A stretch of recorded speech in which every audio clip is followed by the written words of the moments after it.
Last weekend అందరూ కలిసి హరిహర వీరమల్లు సినిమాకి అయితే వెళ్ళాము. చూసారా మా వాడి ఎగ్జైట్మెంట్. ఆ రోజు కరెక్ట్గా బయలుదేరేసరికి వర్షం ఫుల్ దంచేసింది అనమాట. కార్ తీసి వెళ్ళేసరికి టైటిల్ పడుతూ ఉంది. అమ్మయ్య టైంకి వచ్చేసాము అనుకున్నాను. మీలో ఎంతమందికి మూవీ నచ్చిందో కామెంట్ చేయండి. నాకైతే బాగా అనిపించింది. ఇంటర్వెల్లో పాప్కార్న్, సమోసా ఇంకా కూల్ డ్రింక్ తీసుకున్నాము. విహాన్ మంచిగా పడుకున్నాడు ఫస్ట్ హాఫ్ అంతా. సెకండ్ హాఫ్ అయితే లేచాడు. వాడికి పాప్కార్న్ అంటే చాలా ఇష్టం. కోకోకోలా ఫస్ట్ టైం ట్రై చేస్తున్నాడు.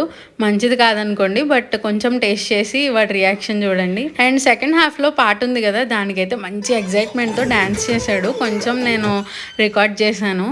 ఎంతైనా ఓటీటీ వచ్చాక థియేటర్లో మూవీ చూడడం తగ్గించేసాం, కానీ థియేటర్లో మూవీ చూస్తే ఆ కిక్కే వేరు. మీలో ఎవరైనా నాతో రిలేట్ అయితే కామెంట్ చేయండి. అంతే, మరి మూవీ అయిపోయింది. లాస్ట్లో ఇలాగా కొన్ని ఫొటోస్ తీసేసుకుని ఇంటికైతే వచ్చేసాము. సో మనం 1000 సబ్స్క్రైబర్స్ రీచ్ అయిపోతున్నాము. రీచ్ అయ్యేటప్పుడు ఒక వీడియో పెడతాను. సో వీడియో నచ్చితే please do like, share and subscribe. Bye bye.